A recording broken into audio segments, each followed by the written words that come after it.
Willkommen im Atelier für Schnitt und Design.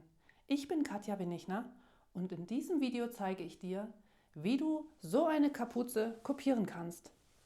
Das heißt, wie du den Schnitt abnehmen kannst. Viel Spaß!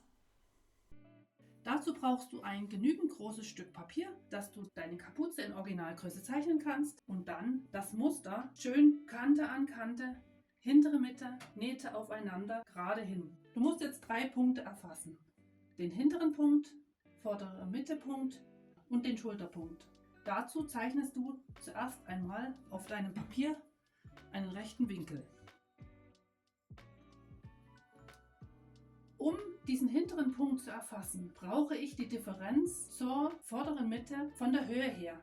Das mache ich immer so: Ich schaue, wo der Fadenlauf der Kapuze ist und lege das Zeichendreieck im Fadenlauf hin, sodass ich mit der Waagerechten den vorderen Mittelpunkt treffe. Dann kann ich von der hinteren Mitte nach unten messen, von diesem Punkt nach unten, und mir hier das verlängern.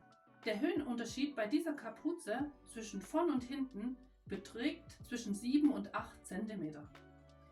Diese 8 cm trage ich mir jetzt hier ein. Das ist hinten und das wird vorn.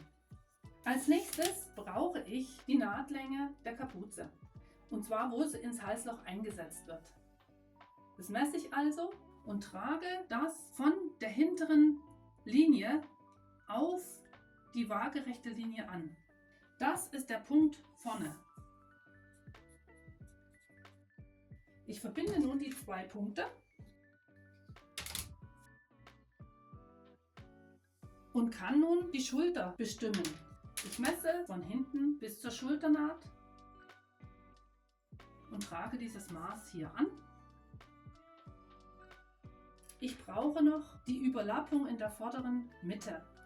Dazu lege ich mir das mal so hin und kann jetzt hier sehen, wie viel das überlappt. Ich mache jetzt hier einen Über- und Untertritt von 1,5 cm und die trage ich hier ein. Jetzt muss ich nur noch meine Kapuze nehmen und die an diese Punkte hinlegen. An den vorderen Punkt und an den hinteren Punkt. Ich lege die Kapuze glatt hin und kann nun mir ein paar Punkte, ein paar Hilfspunkte zeichnen.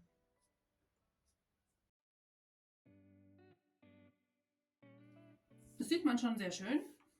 Jetzt muss ich noch die Halslochrundung erfassen. Wie man sieht, ist das ja hier schön leicht nach außen und hier nach oben geschwungen. Dazu gehe ich im hinteren Teil in der Mitte etwas nach oben und hier etwas nach unten. Vielleicht so einen halben Zentimeter. Und dann kann ich das auszeichnen. Durch den Schulterpunkt nach oben. Hinten sollte ich einen rechten Winkel in der hinteren Mitte haben. Also hier, damit, wenn ich diese Naht hinten zusammennähe, eine gerade Linie entsteht, die ich gut ins Halsloch bringe. Und hier vorne habe ich natürlich meinen Ober- und Untertritt und kann jetzt von hier aus eine Linie zeichnen bis zu diesem Punkt. Hier wieder darauf achten, dass es einen rechten Winkel gibt. Und dann kann ich den Rest der Kapuze auszeichnen. Du kannst natürlich auch Kurvenlineale verwenden. Das hier ist so ein bisschen die Rundung, die hier drin ist. Und fehlt noch der Fadenlauf. Dazu zeichne ich vom Schulterpunkt nach oben. Das ist mein Fadenlauf.